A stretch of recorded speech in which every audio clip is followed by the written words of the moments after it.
본 방송에서 제공하는 투자 정보는 투자 판단에 대한 조언입니다. 방송에서 제공하는 주식의 가치, 가격 상승 및 하락에 대해서는 방송사에서 보장하지 않습니다. 오늘장 내일장 일부 이 시각 시황으로 문 열겠습니다. 국내 증시가 설 연휴로 쉬어가는 동안 뉴욕 증시는 랠리를 이어나갔습니다. S&P 500 지수는 5,000포인트를 돌파해냈고요. 다우 지수도 간밤 사상 최고치를 경신했습니다. 특히나 뉴욕 증시 안에서 ARM 실적 발표 이후 계속해서 상승 탄력 이어나가고 있는데요. 간밤에는 무려 30% 가까운 오름세를 보이기도 했습니다. 게다가 AI 대장주로 불리는 엔비디아, 한때 아마존의 시총을 넘어서기도 했는데요.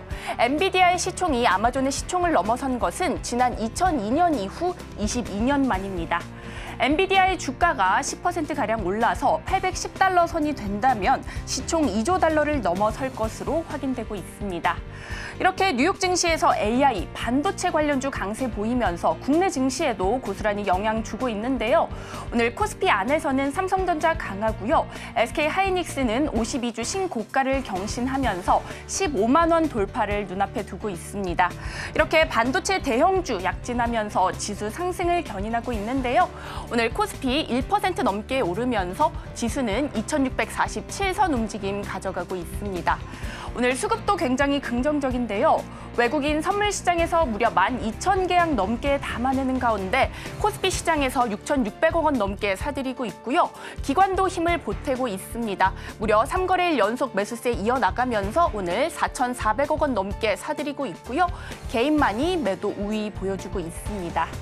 한편 오늘 코스닥은 탄력이 더 강합니다. 현재 2% 넘게 오름세 보이면서 지수는 840선도 돌파해낸 모습입니다.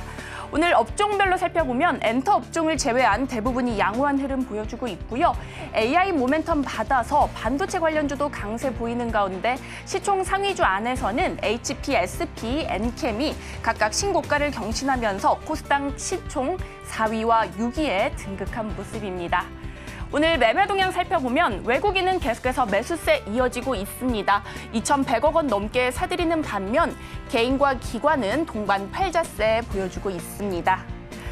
한편 우리 시장에서는 기업 밸류업 프로그램에 대한 기대감에 저PBR 종목에 빚을 내서 투자하는 B2가 급증하고 있습니다. 오늘 코스피와 코스닥 살펴보면요. 저PBR 종목이 포진한 코스피는 신용잔고가 계속해서 증가하는 모습을 보이는 반면 코스닥은 상대적으로 투자 열기가 사그라들면서 신용잔고가 감소한 것을 확인할 수 있습니다. 또 대형주 안에서도 B2가 급증하고 있는데요. 이 안에서는 삼성전자의 신용잔고가 크게 증가한 모습을 확인할 수 있겠습니다. 이렇게 시장에서는 저PBR 관련주 옥석 가리기가 진행되고 있는 가운데 정부의 기업 밸류업 프로그램 도입 발표가 임박하면서 관련주 급등세 보이고 있습니다. 오늘 가장 강세 보이고 있는 보험 섹터 살펴보도록 하겠습니다. 먼저 흥국화재입니다. 설 연휴 직전에 호실적을 발표했죠. 오늘 상한가 진입한 모습이고요. 이어서 롯데손해보험 역시나 가격 제한폭까지 오른 모습. 이어서 한화손해보험과 동양생명은 각각 7%, 1%대 빨간불 켜내고 있습니다. 이상 오늘장 시황 살펴봤습니다. 남은 오후장도 저희와 함께 하시면서 현명한 투자 전략 세워가시기 바라겠습니다. 이상 시황센터 최희정이었습니다.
시청자 여러분 안녕하세요. 오늘을 돌아보고 내일을 준비하는 오늘장 내일장 일부 진행의 백선입니다.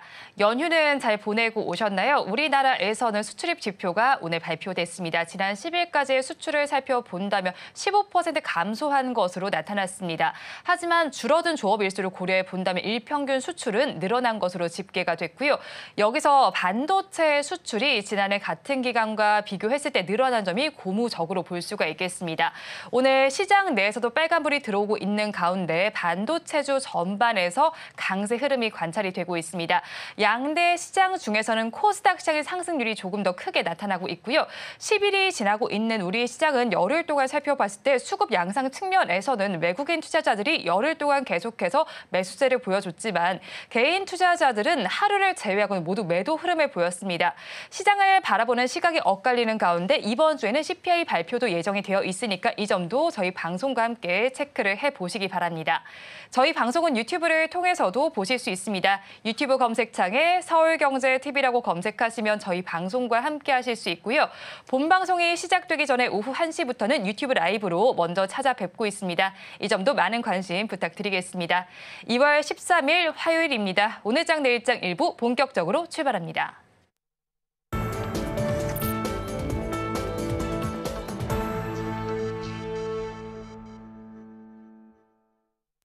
쏟아지는 경제 뉴스 중에서 어떤 뉴스가 수익으로 연결될지 알아보는 시간입니다. 헤르메스 스탁 하창환 본부장, 기업공시연구소의 변영인 대표 두 분 나와 있습니다. 두 분 어서 오세요. 안녕하십니까. 반갑습니다. 네, 오늘 시장에서 그러면 어떤 뉴스가 굿뉴스인지 본부장님 의견 먼저 들어볼게요. 네, 일단은 저의 굿뉴스는 이제 ARM에서 이제 반도체에 대한 이런 수급 기대감으로 주가가 이제 90% 3개월 만에 돌파한 부분을 좀 잡았는데요. 단연 지금 미국 시장에서의 상승 트리거를 만들어내는 것은 반도체의 기조입니다. 그러다 보니까 기술주에서 사실 뭐 엔비디아 같은 이런 종목군들은 상당히 많이 올라온 상황이어서 일부 조금 부담감이 생길 수 있는 그런 상황이거든요. 근데 엔비디아도 올라주면서 기타 다른 종목군들로 수급이 쏠리고 거기서 또 빠른 급등이 나온다라는 거는 그만큼 시장에서의 좀 강한 기조가 유지가 되고 있다라는 점이고요. 물론 이제 21일에 실적 발표 이후에 변동성을 우리가 좀 체크를 해봐야 되겠지만 어쨌든 시장에서 좀 중심이 되는 종목군들이 상승이 나오면서 그 기타 다른 종목군들의 상승력이 끌려 나온다라는 거는 그만큼 이제 수급의 파급력이 더 세다라고 보시면 될 것 같습니다. 통상적으로 시장에서 어떠한 산업이 크게 상승을 할 때는 대장주가 먼저 움직이고 항상 그 옆에 따라서 움직이는 그런 연관되어서 산업이 성장을 한다거나 아니면은 그쪽이 성장을 하면서 이제 산업적인 수혜로 넘어가는 쪽에서의 실적 기대감이 높아지면서 상승력이 나오거든요. 근데 ARM 같은 경우는 후자로 보시면 될 것 같고요. 이제 전력적으로 이제 영위하는 이런 칩 개발이나든지 이런 부분에서의 좀 상당히 좋은 기조가 앞으로도 기대가 되고 있기 때문에 이거는 이제 뭐 제2의 엔비디아가 될 수 있다라는 얘기가 나올 정도로 사실 강하게 작용을 하고 있고요. 그런 훈풍이 오늘 우리나라 이제 국내 종목군들에도 좀 넘어가고 있는 상황이고 또 오늘 운이 되게 좋게 가온칩스 같은 경우는 이런 IP 쪽 하는 뭐 디자인 회사인데도 불구하고 오늘 또 100%가 넘는 수주 공시가 나오면서 또 상승 트리거가 나왔고 장중에 또 상한가 기록을 했었거든요. 그러니까 그런 부분을 보더라도 굉장히 우리나라 이제 반도체 쪽에 상당히 좀 긍정적으로 기여를 하고 있고 뭐 우리나라에서는 지금 아직까지는 반도체나 뭐 2차 전지 요 양시장에서 주목이 되는 이 시장 관련된 종목군들만 상승이 나와도 지수에서는 좀 든든한 버팀목이 되기 때문에 이 부분을 좀 저는 굿뉴스로 설정을 했습니다. 네, ARM의 주가 폭등 소식을 굿뉴스로 가지고 오셨습니다. 그렇다면 대표님의 굿뉴스는 어떤 걸까요? 네, 저도 약간 좀 비슷한 양상인데 올트먼의 AI 칩 제조에 9천조 원 펀딩, 삼성과 SK의 큰장 선화라는 좀 기사를 보았습니다. 내용을 보면 지금 샘 올트먼이 AI 반도체 제조를 위해서 5조에서 7조 달러를 조달하겠다. 그래서 반도체 이 제조 시설을 확충하고 여기서 AI 칩을 생산하겠다는 계획을 밝혔는데 사실 뭐 이게 지금 이 펀딩 액수가 굉장히 좀 크죠. 뭐 전체 하나로 따지면 약 9천조 원이기 때문에 이게 과연 이제 조달에 성공할 수 있을까라는 어떤 회의적인 반응이 일단 시장에는 좀 있었습니다. 왜냐하면 2030년도를 우리가 기점으로 한다고 하더라도 연간 반도체 매출을 1조 달러로 이제 규정을 하면 뭐 약 5배에서 7배 이상의 어떤 자금을 조달한다. 이 부분이 다소 좀 허무맹랑한 소리라고 좀 판단될 수 있겠으나 이 의지를 판단해 본다면 지금 오픈 AI가 AI 칩에 대해서 제조 시설을 확충하고 여기서 본격적인 AI 칩을 만들 수 있다. 그래서 제2의 엔비디아의 어떤 대항마로서의 어떤 이 가시화 이 부분이 반도체 섹터의 전반적인 어떤 수급을 좀 크게 개선시킨 요인이 아닌가라고 좀 보고 있습니다. 반도체 제조업체인 대만의 TSMC를 통해서 아랍에미리트 정부의 어떤 펀딩 조달하고 일부 투자자들의 어떤 자금 조달을 통해서 반도체 시설들을 이제 확충을 할 것인데 여기서 이제 사업 파트너로 좀 부각되고 있는 이 기업이 TSMC입니다. 그렇기 때문에 올트머니 한국에 방한한 이후에 삼성과 SK 하이닉스를 좀 만났고 여기서 전략적인 향후에 대한 어떤 이 상생 또는 전략적인 사업 전략, 사업 제휴 부분이 활성화될까라는 어떤 기대감들이 좀 있었지만 이게 TSMC 쪽으로 좀 선회되는 것이 아닌가라는 우려감들도 있습니다만 전체적인 어떤 상황들 보면 반도체 소부장주 안에서는 오히려 이 시장이 확대되고 이에 따라서 오히려 시장이 점진적이 아니라 더욱더 적극적인 어떤 확대를 가져간다는 것은 반도체주 전반에 낙수 효과로 좀 작용하지 않을까라고 좀 보고 있습니다. 네, 샘 올트먼이 AI 칩에 대해서 대규모 펀딩을 했다라는 소식을 굿뉴스로 가지고 오셨습니다. 그렇다면 오늘 시장에서 배드뉴스 어떤 걸까요? 예, 저는 이 종목 굉장히 좀 답답하실 텐데 반대매매 사태 NK맥스 앞날은 소액주주 집단 행동 나설까라는 기사인데 최근에 NK맥스가 이 최대 주주의 지배권 상실, 최대 주주의 어떤 보유 지분이 전량 반대 매매가 됐고요. 여기서 현재 지분 0.1%를 좀 보유하고 있습니다. 사실상 이 경영권을 갖고 있지만 지배권은 상실한 상태다라고 좀 보여지는데 최근 공시를 또 보면 지금 이 주요 주주인 임원들이 또 장내 매도를 했습니다. 그래서 이 사업이 현재 대표이사가 앞으로 전략적 재무적 투자자 유치를 통해서 기업을 좀 정상화시키고 이 바이오 플랫폼을 정상적인 어떤 임상 시험도 이제 가시화시키겠다라는 어떤 계획을 좀 밝혔지만 그럼에도 불구하고 내부 경영진들이 지분을 좀 매각하고 여기에 대해서 불성실 공시 법인으로 좀 지정 예고가 되면서 계속 기업으로서의 어떤 영속성의 어떤 의문 이 부분이 좀 제기가 된 것인데 지금 전체적으로 우리가 사례를 볼 때 과거 사례를 우리가 좀 판단을 해보면 지배권을 상실한 기업들은 그 이후에 경영권 분쟁이라는 새로운 어떤 시장의 화두 이 부분이 기업의 리스크로 좀 작용했던 사례들이 좀 있었고 지배권 상실 이후에 기업의 가치가 급속도로 좀 하락했다는 점 여기에 공시 리스크까지 좀 더 부각이 된다는 것은 근본 감사 때 앞으로 사업을 정상적으로 할 수 있을까라는 의문이 제기될 수 있는 부분이다라고 좀 판단했습니다. 특히나 좀 주목해야 될 부분이 지금 3분기 기준에서 이 미상한 전환사채 즉 갚아야 될 이 전환사채 대금이 474억 원입니다. 그런데 3분기 말 회사가 보유하고 있는 현금성 자산이 140억. 여기서 140억을 차지하더라도 360억 원 정도를 외부에서 조달해서 갚아야 되는 이유가 있기 때문에 네. 쉽게 말하면 이 돈을 갚지 못한다면 재무 유동성에 관련된 리스크도 부각될 수 있다라고 좀 판단되기 때문에 지금 NK맥스의 이 보유자께서는 굉장히 좀 답답한 상황. 그럼에도 불구하고 앞으로의 어떤 주가에 대한 추세 전환 부분을 좀 기대할 수 있겠지만 지금 리스크 관점에서 대응이 좀 시급한 시점이 아닌가라고 좀 판단해 봤습니다. 네, NK맥스의 반대 매매 사태를 배드뉴스로 가지고 오셨습니다. 그렇다면 본부장님은 어떤 뉴스 배드뉴스로 보셨나요? 네, 저는 이제 국제유가가 상승을 했는데 그 이유가 이제 이팔의 지정학적 리스크 영향이다라는 기사를 좀 선정을 했습니다. 사실 이제 연휴 기간 동안에 뭐 오늘 재건주들이 움직이는 것만 봐도 지정학적 리스크에 대한 부담감이 확대가 됐다기보다는 이제 러시아와 우크라이나 쪽은 조금 약간 평화 얘기가 일부 나왔었거든요. 네. 근데 이제 그런 부분들이 좀 반영이 됐는데 그럼에도 불구하고 이 뉴스를 좀 가지고 온 거는 블랙스완을 좀 조심을 하자라는 얘기입니다. 왜냐하면 우리가 지금 PF라든지 사실 안 좋은 얘기들은 상당히 많이 돌고 있는 상황인데 그 부분이 시장에서 거의 주목을 받지 못하고 있어요. 뭐 미국의 지역은행 같은 경우도 지방은행 같은 경우도 이전에도 말씀드렸지만 이제 좀 단기적으로 반등이 나왔습니다만 여전히 약간의 좀 불확실성이 기타 해외로 넘어가고 있는 상황이거든요. 그래서 이 부분들을 조금 우리가 고민을 하면서 좀 만약에 수익이 많이 났다라고 한다면 부분 수익을 좀 확정 지으면서 약간 약간의 좀 현금들을 이제는 조금 보유해야 될 때가 아닌가라는 부분에서의 좀 말씀을 드리고 싶어서 좀 가져왔고요. 그다음에 오늘 토픽 종목 섹터랑 또 좀 겹치는데 네. 이렇게 지정학적 리스크가 발생을 하게 되면 일부 수혜를 보는 산업군들이 있습니다. 근데 그 산업군들이 실적에 대한 기대감들 그리고 수조에 대한 베이스는 상당히 좋음에도 불구하고 최근에 주가의 움직임이 잘 못 되고 있는 상황이거든요. 그러니까 그런 관점에서 본다라고 한다면 투자 아이디어를 조금 확대를 해보면 또 지정학적 리스크와 연관되어 있는 종목군들의 투자 기회를 또 포착을 해볼 수 있지 않을까라는 부분으로 또 배드 뉴스를 해석을 해볼 수 있기 때문에 앞서 말씀드렸던 이런 좀 여러 가지 변동성이 나올 수 있는 일부 대처를 하는 부분에서의 뉴스로도 활용을 할 수 있지만 기타 연관 산업군들에 대한 투자 포인트로 설정을 해보셔도 좋은 뉴스다라고 배드 뉴스로 정리를 해보겠습니다.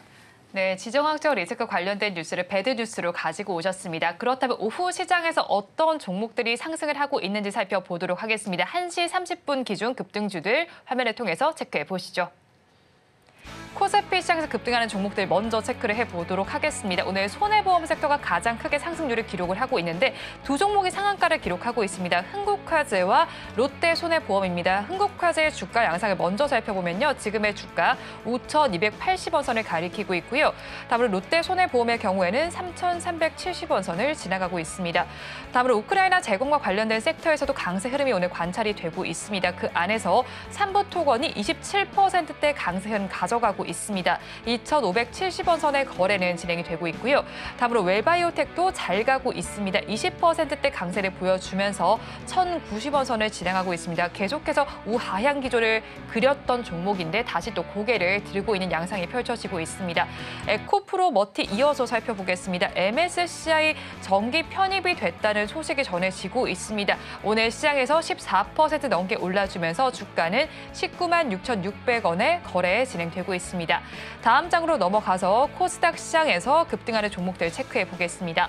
가온칩스를 먼저 살펴보겠습니다. AI 반도체 수주 소식이 들려오고 있습니다. 27%대 상승률을 보여주던 주가는 지금 시간 기준으로 상한가를 기록하고 있습니다. 89,300원 선에 거래가 되고 있고요. 다음으로 에브리봇을 살펴보겠습니다. 역시나 26%대 강세를 보이던 주가 상한가로 직행을 한 모습입니다. 지금의 주가는 47,450원, 550원 정도의 거래 진행되고 있습니다. 다음으로 HPSP를 살펴보겠습니다. 오늘 시장에서 알테오젠을 제치고 코스닥 4위에 위치를 하고 있습니다. 22%대 강세 흐름 보여주면서 6만 300원, 200원 선에 거래되고 있습니다. 다음으로 엔캠을 살펴보겠습니다.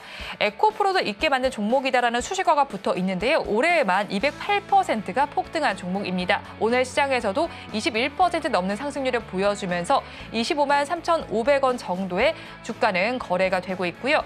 마지막으로 메커스를 살펴보겠습니다. 19% 넘는 상승률을 보여주면서 지금의 주가는 17,680원, 70원 선에 거래되고 있습니다.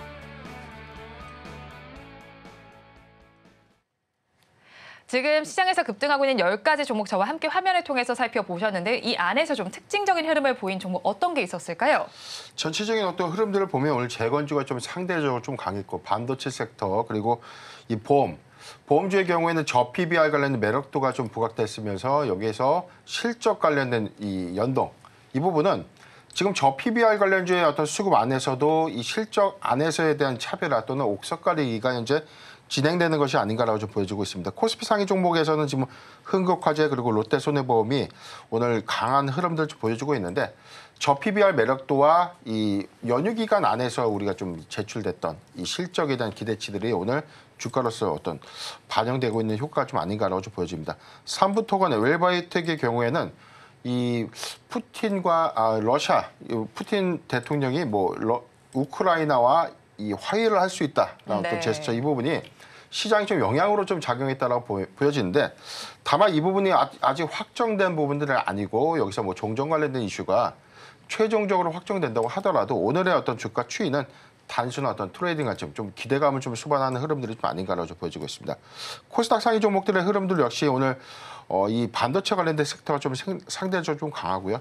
HPSP의 경우에는 오늘 코스닥 시가총액 4위까지 좀 올라왔는데 선단공정 투자 기대감 여기에 수조에 관한 가시화된 어떤 이 기대감들이 좀 수반되는 것이 아닌가라고 좀 보여집니다. 엔캠의 경우에는 오늘 21.8%대 좀 상승을 하고 있는데 같은 전해액 업체 첨보가 좀 더 상대적으로 좀 하락하고 있는 흐름들 보여주고 있기 때문에 지금 단순한 어떤 기대감들이 수급적인 측면에서 엔캠에 오히려 더 많은 부분들의 어떤 주가를 좀 이끌고 있지 않나라고 좀 판단해봤습니다. 네, 특징적인 흐름을 보이는 종목군들 한번 살펴봤고요. 본부장님께서는 어떤 종목을 좀 특징적으로 바라보셨을까요? 네, 저는 뭐 코스피에서는 에코프로 머티를 좀 집중해서 봤습니다. 왜냐하면 이제 MSCI 지수 편입에 대한 부분으로 이제 수급이 들어온다라는 평들이 많이 나타나고 있는데 사실 뭐 MSCI에 대한 좀 투자를 많이 해보신 분들은 알겠지만 이렇게 편입 편출이 결정될 때가 거의 뭐 이제 이슈가 끝나는 이슈 소멸로 좀 작용이 되는 부분들이 많습니다. 그래서 사실은 이렇게 편입이 될 거야라고 이제 종목이 선정이 되고 그 안에서 움직임이 나올 때 오히려 좀 그 수급들이 더 많이 쏠리는 경향들이 있기 때문에 그 부분은 좀 체크를 해보실 필요가 있을 것 같고요. 물론 이제 이 부분이 코스닥의 상승을 좀 끌어내는 데는 또 도움이 될 수 있거든요. 지금 에코프로 그룹주들이 최근에 굉장히 좀 상승력이 잘 나오고 있는데 아무래도 에코프로 머티가 좀 이렇게 강하게 상승 흐름을 유지를 해준다라고 한다면 일부 추가적인 수급 동력들이 조금 더 생길 수는 있습니다. 근데 사실 이 두 종목의 수급의 흐름은 에코프로 BM이 이제 이전 상장을 하게 되면 이제 그 부분에서 패시브, 코스피에 대한 패시브 자금이 들어올 수 있고요. 또 이제 시가총액이 큰 종목군들이 지금 코스피로 이전을 하고 있기 때문에 에코프로 쪽으로 더 많은 패시브 수급들이 쏠릴 수가 있어요. 그러니까 두 가지 부분이 연쇄적으로 작용이 되면서 좀 상승 트리거를 만들어주고 있다라는 부분으로 보시면 좋을 것 같고요. 다만 저는 이제 에코프로 머티 같은 경우는 일부 지금보다 이제 다음 거래일에 추가적인 상승력이 나올 때마다 좀 물량을 줄여 나가시면서 쫓아가시는 것이 맞지 않을까라는 생각입니다. 왜냐하면 개인 투자자들이 해당 이런 패시브 수급들이 들어올 때 애초에 차익 실현을 하기 위해서 상장 이후부터 시가총액이 상당히 빨리 올라갈 때 적어도 이때였죠. 이제 12월 중순까지는 그런 기대감으로 좀 일부 첫 스타트를 끊었고 그 다음부터는 이제 편입에 대한 기대감들이 들어가면서 주가가 많이 올랐었던 부분이거든요. 그러니까 요거에 대한 차익 매물들이 해당 가격대 이상부터는 굉장히 많이 나올 수 있는 영역이라는 부분을 좀 참고를 해보시면 좋을 것 같고요. 그다음에 이제 코스닥에서는 에브리봇을 좀 보고 있는데 사실 로봇주들이 최근에 굉장히 좀 어려움을 보이고 있는데 에브리봇 같은 경우는 유일하게 굉장히 좀 많이 주가가 상승을 하고 있습니다. 차트 켜보시면은 이렇게까지 많이 올랐나? 라고 싶을 정도로 차트가 정말 가파르게 올라가고 있거든요. 왜냐면 벌써 이게 12,000원짜리가 47,800원까지 오늘도 상한가니까 한 달 반 만에 4배가 올랐어요. 주가가 정말 엄청나게 빠르게 오르고 있다라고 보시면 좋을 것 같고 AI 훈풍이 일어나면서 또 추가적인 로봇주들로의 좀 순환매의 흐름들이 나타날 수 있으니까 이 종목을 지금 들어가 보자라는 관점보다는 추가적인 수급의 이런 흐름들을 살펴보자라는 관점으로 해당 종목을 좀 설정을 해보도록 하겠습니다. 네, 코스피 시장에서는 에코프로 머티 그리고 코스닥 시장에서는 에브리봇을 짚어주셨습니다. 또 시장에서 살펴봐야 될 종목 중에 하나가 앞서서 뉴스를 통해서도 좀 짚어주셨는데 제노포커스라는 종목을 좀 봐야겠습니다. 오픈 AI CEO가 지금 펀딩 소식이 전해졌습니다. TSMC와 생산 논의를 하고 있는데 이 제노포커스의 경우에는 TSMC의 카탈라자를 공급하는 것 지금 부각이 되고 있는 상황이죠. 지금 오늘 장중에서 보면 23%대까지 좀 상승을 했다가 지금은 상승폭을 소폭 좀 반납한 지금 3.4%대 주가 상승을 하고 있는데 지금 오픈 AI 관련된 어떤 이 수급 이슈가 전체적인 반도체 섹터 안에서에 대한 기대감들 좀 가져가고 있지만 해당 종목에 대해서는 워낙 지금 이 시가총액도 상대적으로 좀 작았고 최근에 어떤 주가 추이에 대한 상승 탄력도 좀 굉장히 좀 떨어진 구간이 좀 아닌가라고 좀 보여지고 있습니다.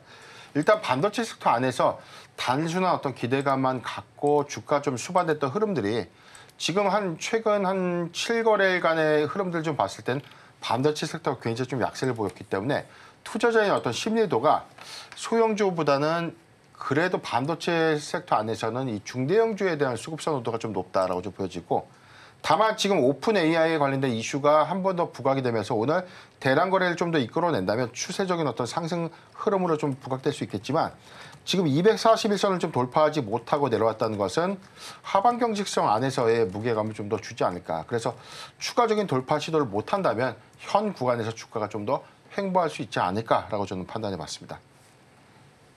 네, 일단은 흐름이 어떻게 흘러갈지를 좀 정리를 해주셨고요. 본부장님 의견은 좀 어떠실까요?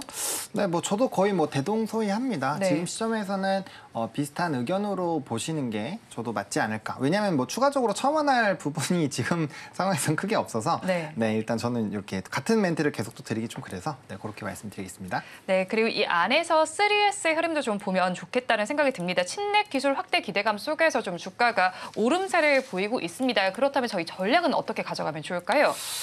전략 같은 경우는 사실 이제 다양하게 접근이 될 수 있겠는데요.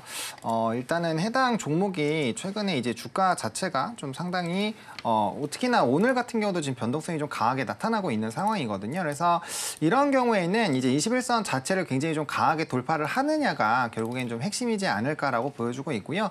이 부분이 이제 돌파가 된다라면 이제 단기 박스권이 또 하나 만들어지거든요. 그래서 박스권 트레이딩 전략으로 접근을 하시는 게 맞지 않을까라고 보고 있습니다. 근데 이렇게 말씀을 드리는 이유가 21선을 만약에 재돌파를 하더라도 단기적으로 주가의 상승 트리거가 나오면서 이평선이 끌어올라오는 데까지는 상당히 오랜 기간의 시간이 걸려요. 이게 단기적으로 주가가 급등을 한다라고 해서 모든 이평선이 당장 빠르게 따라오는 건 아니거든요. 이게 평균값으로 따라오는 거기 때문에 기울기적인 흐름이 바뀌는 데는 시간이 좀 필요하다라는 겁니다. 그렇기 때문에 상승 돌파한 이후에 그 부분을 좀 지지를 하는지가 좀 핵심이다라고 보시면 좋을 것 같고 여기서 바닥 다지면서 다시 재돌파를 할 텐데 사실 이렇게 이제 윗 상단 라인에서 두 번에 이제 뭐 쌍봉이라고 보통 표현하는데 이런 부분으로 움직임이 나온 종목군들 같은 경우는 대량 거래를 통해서 이 해당 부분을 뚫어주지 못하면 눌림 현상이 나올 확률이 굉장히 높기 때문에 굉장히 좀 전략적으로 트레이딩 전략을 여러 가지 부분으로 시나리오 세우셔서 대응을 해보실 필요가 있다 정도로 정리를 드리겠습니다. 네, 3S는 21선 돌파 여부가 관건이다라고 정리를 해주셨습니다. 오늘 시장에서 실적을 발표한 기업에 대해서 좀 알아보겠습니다. 레이크 머티리얼즈가 실적을 발표했는데 지난해 영업이익이 좀 줄어든 것으로 집계가 됐습니다. 영업이익이 295억 원으로 집계가 됐고 그 전해와 비교했을 때는 16.6% 줄어든 것으로 나타났습니다. 이 실적 어떻게 바라보셨나요?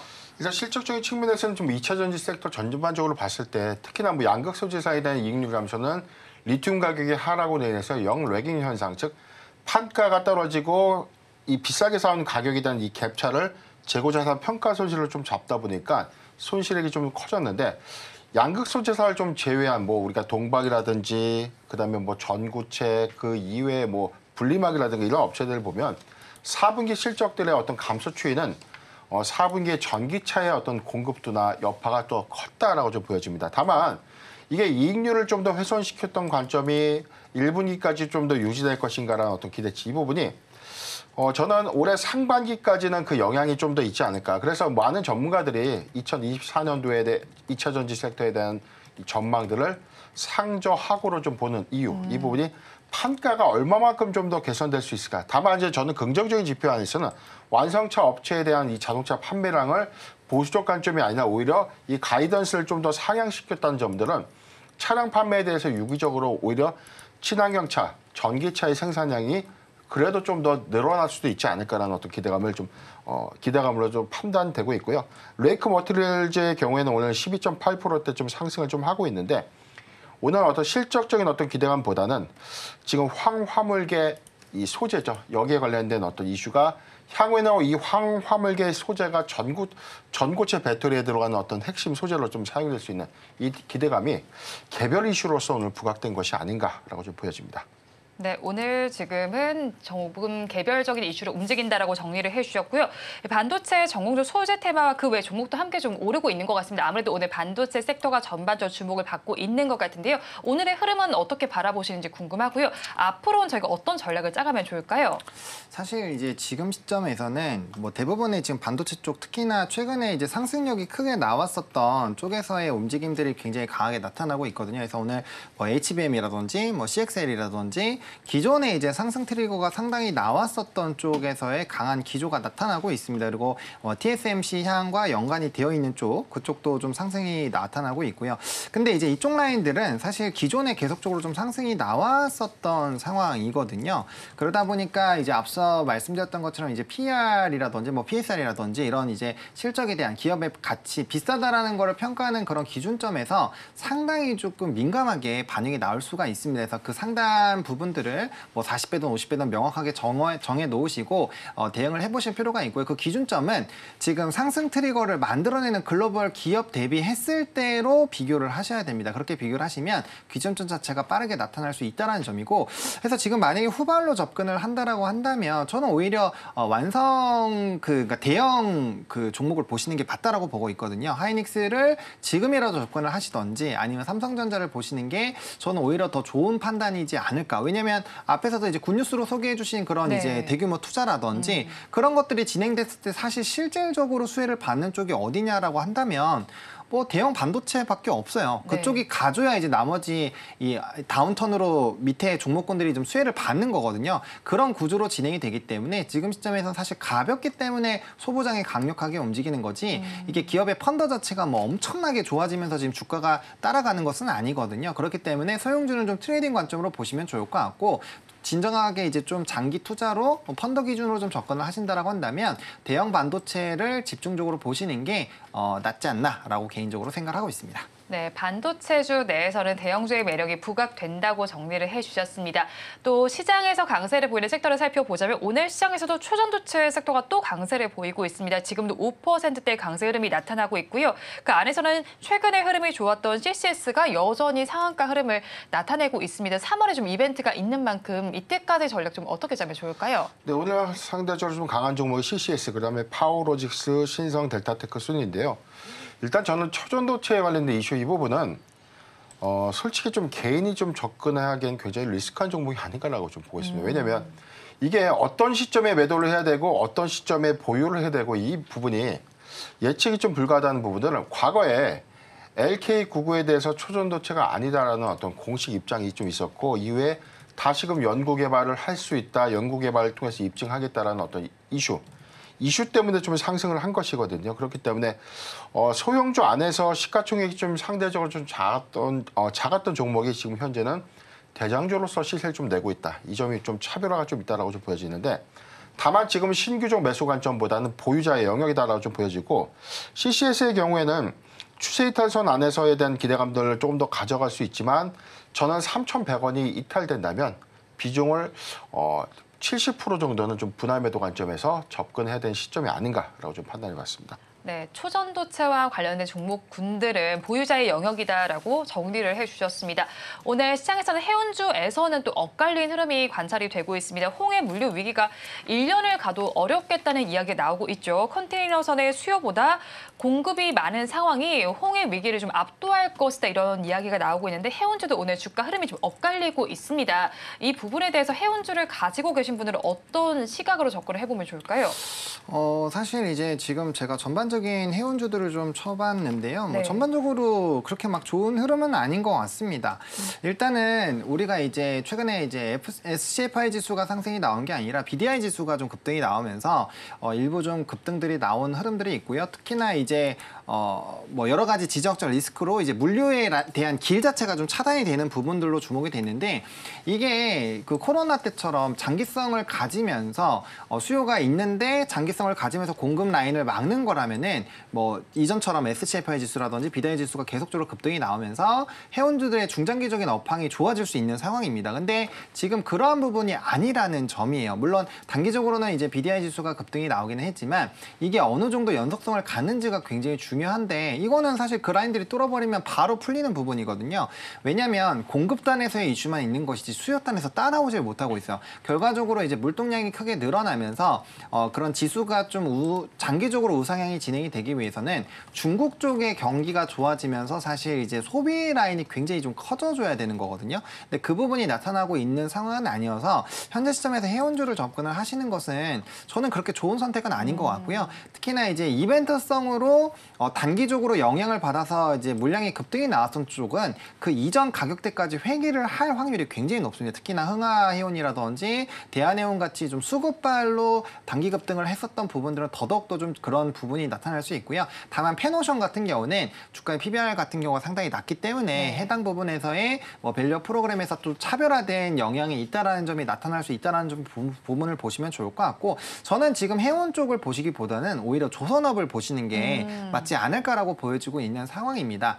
약간 아다르고 어다른 부분이긴 한데 지금 조선업 같은 경우는 이제 암모니아선으로의 대규모 전환이 나타나고 있거든요. 네. 그러니까 사실 이제 전망 자체는 글로벌적으로 배에 대한 수요 자체는 작년 대비 한 30%가 줄어들 것으로 예상이 되고 있어요. 그럼 Q단이 줄어드는 건데 대신에 이제 암모니아선이나 메탄올선이 수주가 많이 나타나게 되면 기존의 LNG선 대비했을 땐 가격이 15%에서 20%까지도 많게 늘어나게 됩니다. 그러면 P단이 늘어나게 되니까 그 P와 Q 부분이 좀 상쇄가 되는 부분들이 있거든요. 근데 이제 국제해사기구에서 계속적인 환경 규제를 강화를 하고 있는 상황이기 때문에 결과적으로는 암모니아선 쪽으로 넘어가야 돼요. 왜냐면 LNG선은 연소하는 과정에서 탄소가 나옵니다. 그래서 환경 규제가 강해지면 LNG선에서 무조건 바꿔야 돼요. 메탄올이라든지 그 암모니아 선이라든지. 근데 그게 아직까지는 우리나라에서도 100%는 아닙니다. 그래서 이 개발이 되는 거에 따라서 상당 부분 이슈가 될 수 있고 연초부터 수주 랠리가 굉장히 나왔기 때문에 저는 오히려 만약에 이제 바다 쪽을 본다라고 한다면 네. 해운 부분보다는 조선 쪽을 보시는 게 조금 더 낫지 않을까라는 생각을 갖고 있습니다.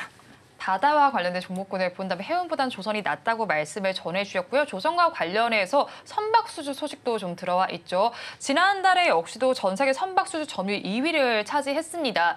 중국에 밀려서 2위를 차지한 건데 오늘 일단 섹터 자체는 빠지고 있지만 이 안에서 종목별의 흐름을 보면 좀 차별화되게 나타나고 있습니다. 조선주를 바라보는 시각은 어떠실까요? 조선주의 경우에는 지금 2023년도의 실적 연계 이 부분은 사상 최고의 어떤 이 최대 수주를 좀 획득했음에도 불구하고 이게 인식 시점이 좀 다르다는 겁니다. 그렇기 때문에 우리가 조선주를 좀 봤을 때 수주를 좀 많이 획득을 했으니까 올해 굉장히 많은 이윤을 창출할 거라고 좀 생각을 하지만 이 부분이 인도 시점과 맞물려서에 대한 이 계약 조건들이 다 다르다는 부분이 다 다르기 때문에 작년에 획득한 수주 부분이 올해 상반기 이후에 오히려 수익 인식이 좀 된다. 이 부분은 2023년도보다는 2024년도의 실적 기여도가 더 커질 수 있다는 어떤 긍정적인 지표로 바라봐야 되는 시점이 아닌가라고 보고 있습니다. 우리가 조선주의 경우에는 수주 기대감 그리고 수주 이후에는 실적 연동 기대감을 좀 가져가면서 여기서 추가적인 어떤 이 주가의 업사이드 요건을 우리가 좀 바라보고 있는데 대체적으로 우리가 과거의 조선주의 흐름들 좀 봤을 때는 제 기억으로 한 14년 전 이때까지만 하더라도 이 조선업의 이 불황, 이 장기 불황이 굉장히 좀 오래 기간 동안 좀 가시화가 됐다는 것이죠.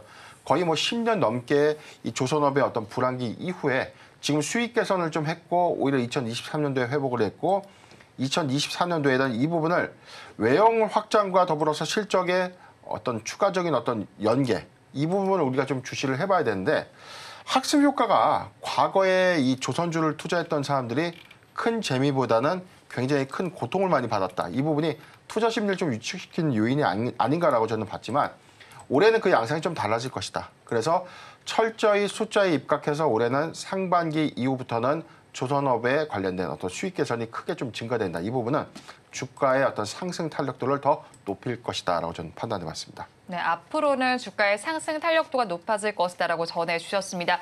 지금 시장에서는 뭐 백화점과 면세점과 관련된 쪽은 힘을 내지 못하고 있습니다. 사실 코로나19 팬데믹 이후로는 여행 수요도 늘어나면서 이제 면세점 쪽도 고개를 들 수 있지 않나 싶긴 했거든요. 그런데 지금 뭐 주가도 지금 면세를 받고 있는 걸까요?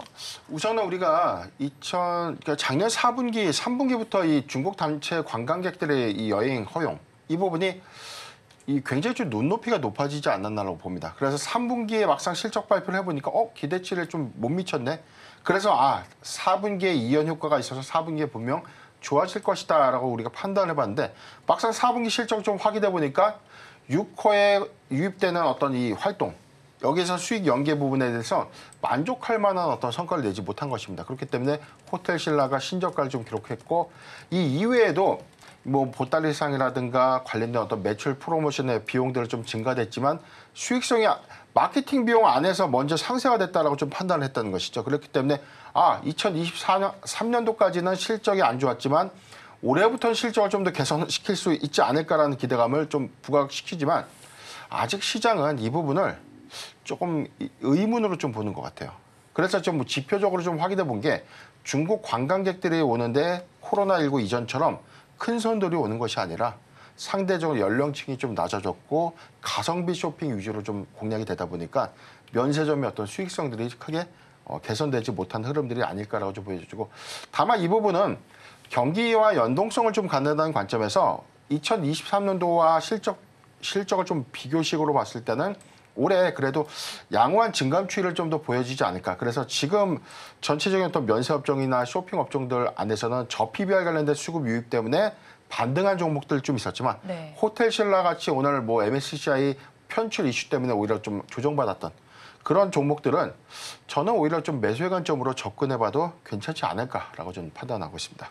네, 종목에 따라서는 지금의 매수의 관점으로 바라봐도 괜찮은 종목이 있다고 정리를 해주셨습니다. 지금 시장은 모두 또 빨간불을 켜고 있습니다. 이런 시장 안에서 어떤 섹터를 원픽으로 골라오셨을까요? 네, 저는 방산 쪽에서 좀 꼽아왔거든요. 그러니까 사실상 우리가 이제 PBR 부분으로 진행을 했을 때 좀 중요한 거는 결국에는 이제 주주 환원입니다.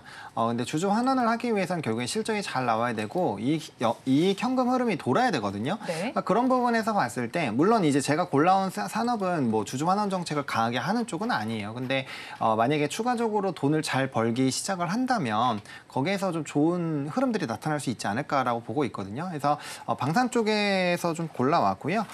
종목 같은 경우는 이제 LIG 넥스원을 좀 꼽았는데 이게 방산 쪽이 지금 폴란드 수주 쪽으로 너무 많이 집중을 하고 있습니다, 시장이. 왜냐하면 이제 수출입은행에서 계류 중인 3개의 건들이 있죠. 그게 이제 통과가 된다라고 한다면 이제 한도 자체가 풀리면서 폴란드 2차 수주에 대한 기대감도 상당히 높아질 텐데 지금 방산주들이 대부분이 지금 폴란드 쪽과 연관이 있다 보니까 지금 수출입은행에서 지금 할 수 있는 돈 자체가 한 1.7조에서 2조 정도밖에 안 돼요. 그러니까 2차 수주 대비했을 땐 금액 자체가 너무 적다라는 부분이죠. 그래서 추가적인 수주가 안 나올 거다라는 부분들에서 좀 실망감이 있으면서 주가가 많이 빠졌는데 요번에 LIG 넥스원 같은 경우가 사우디 쪽에서 4조가 넘는 네. 규모의 또 이제 천궁2에 대한 수주를 받았거든요. 그리고 추가적으로 수주가 나올 게 6조가 넘게 있다라고 얘기가 나오고 있습니다. 그러면 사우디는 오일머니잖아요. 그럼 수출입은행이 필요 없을 확률이 굉장히 높다라는 거죠. 그래서 수출 지역이 활발하게 넓어진다라는 부분에서 일단 지역적인 매력도가 상당히 높은 상황이고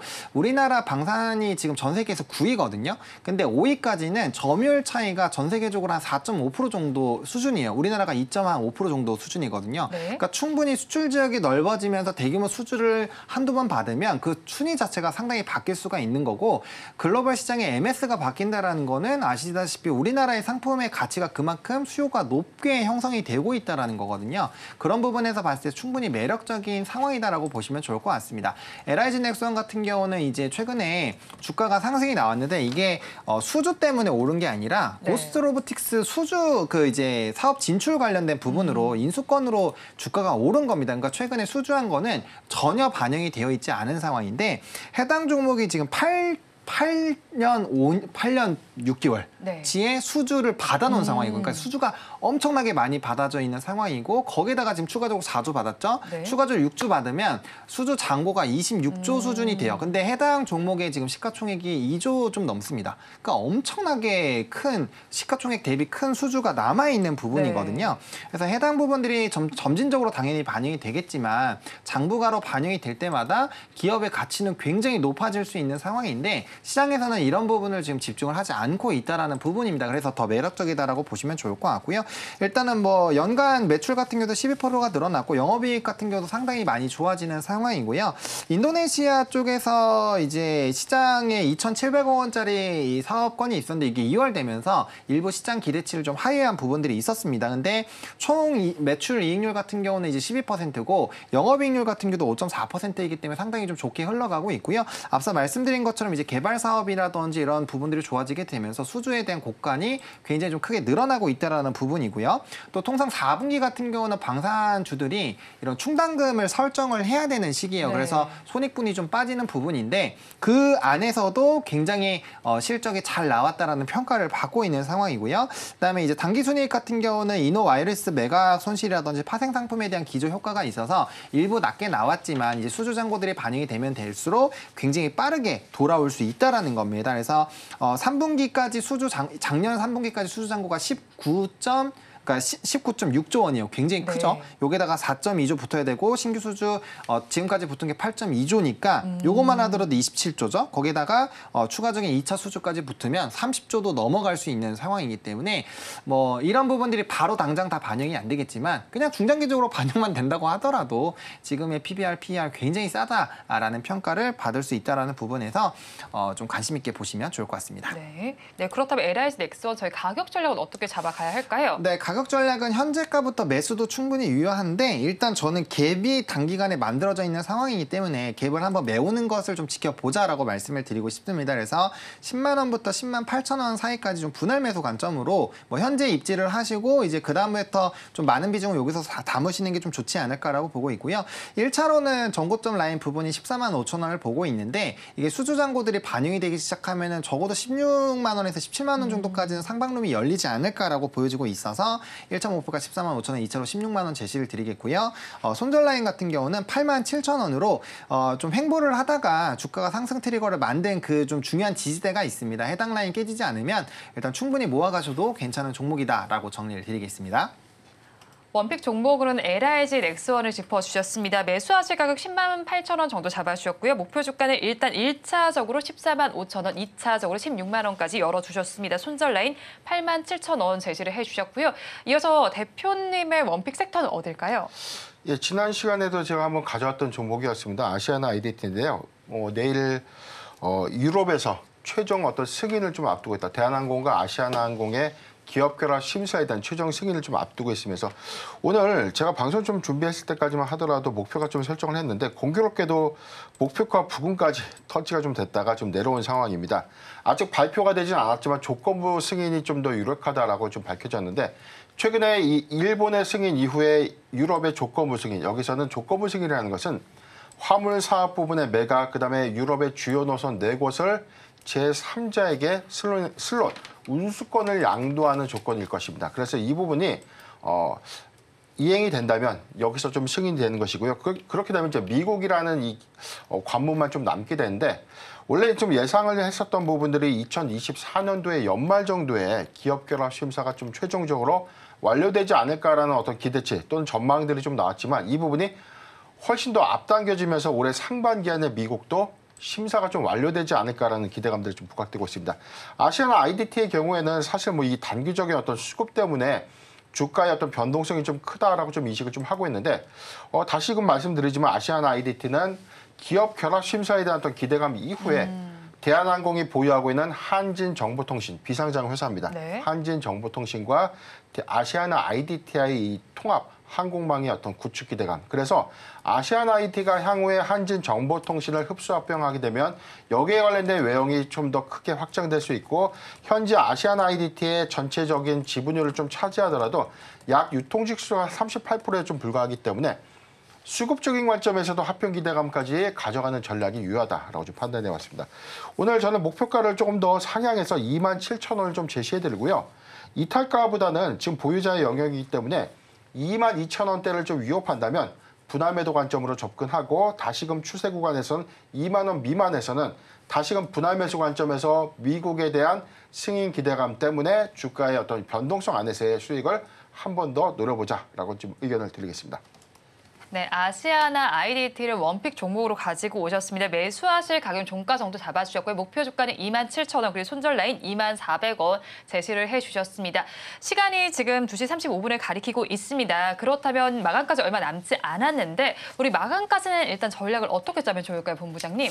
뭐 사실 수급적인 부분에서의 변화가 없다라고 한다면 저는 굳이 포지션 변경을 하실 필요가 없다라고 말씀을 드리고 싶습니다. 물론 이제 너무 과하게 상승이 나온 쪽 같은 경우는 일부 수익을 좀 확정 지으시면서 리밸런싱을 하실 필요는 있을 것 같은데요. 그럼에도 불구하고 지금 이제 프로그램 매수라든지 뭐 선물이라든지 현물에 대한 이런 매수 부분들이 시간이 지날수록 더 늘어나고 있는 상황이거든요. 이런 상황에서는 굳이 무리하게 뭐 이렇게 포트에 대한 변경을 하실 필요는 없고요. 만약에 현재 현금 비중이 많으신 분들도 이게 지금 약간 포모 현상이 오실 수가 있는데 이럴 때는 접근하시면 안 됩니다. 이미 늦었다라고 명확하게 인지를 하시고 그 다음 변곡점을 노리시는 게 좋습니다. 그래서 지금 마감까지는 크게 이제 포트의 변경을 하시기보다는 수급적인 변동성이 나타나는지, 그리고 지금 장 초반 대비했을 땐 코스피의 지수 자체는 조금은 약해지긴 하고 네. 코스닥 같은 경우가 더 상승폭을 확대를 하고 있거든요. 그래서 이제 코스피에 대한 이런 거래 대금 수급이 코스닥으로 넘어가는 흐름으로 만들어지는지 이런 부분들을 좀 체크를 해보시면서 좀 여유롭게 보셔도 무난하다라는 점 보시면 좋을 것 같고, 최근에 거래 대금 자체가 한 20조 수준을 계속 유지를 해주고 있는 상황이거든요. 그러니까 이제 만약에 변동성이 생겼을 때는 아마 거래 대금이 확 튀길 확률이 높습니다. 왜냐하면 네. 매도 물량이 쏟아져 나올 거고 그걸 받아주는 주체가 있어야 되기 때문에 거래 대금이 단발성으로 굉장히 강하게 높아지면서 앞서 말씀드렸던 그 세 가지 수급 주체가 많이 방향성을 바꿨다라고 했을 때는 반드시 그럴 때는 포트의 변경이 필요하다라는 점 강조를 드리겠습니다. 네, 지금 바로 포트폴리오를 변경하기보다는 수급 동향을 살펴보자고 정리를 해주셨고요. 대표님 의견은 어떠실까요? 저는 당분간 대형주 장세이기 때문에 대형주의 낙폭을 좀 주시해보자라고 좀 판단해봤는데, 오늘 하락 종목들, 상위 종목들 잠깐 보면요.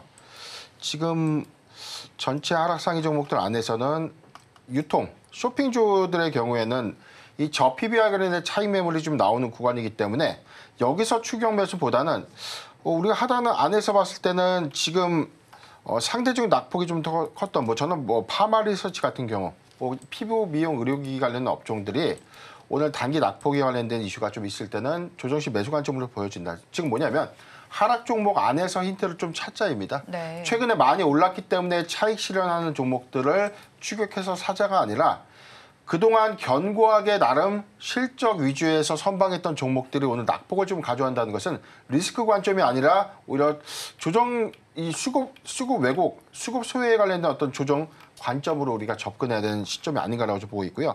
이마트 같은 경우는 최근에 이 대체 휴일에 관련된 휴일 의무 영업에 관련돼서 우리가 좀 평일에 휴무일을 좀 대체할 수 있다는 어떤 법안으로 좀 변경될 수 있다는 어떤 기대감들은 수익성 개선 관점에서도 접근해 볼 필요가 있지 않나라고 좀 판단해 봤습니다.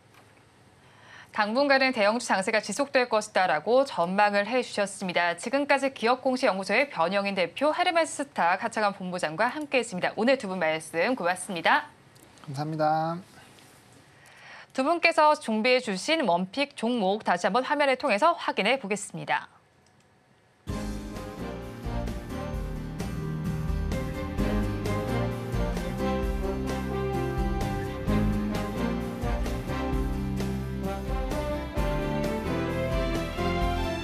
본 방송에서 제공하는 정보는 투자 판단에 대한 조언일 뿐 해당 주식의 가치와 수익률을 보장하지는 않습니다. 아울러 서울경제TV와 서울경제신문은 당사의 브랜드입니다. 최근 당사를 사칭하는 피해 사례가 늘어나는 만큼 각별히 주의해 주시기 바랍니다. 오늘장 내일장 1부에서 준비한 순서는 여기까지입니다. 저희는 잠시 후 2부로 돌아오겠습니다.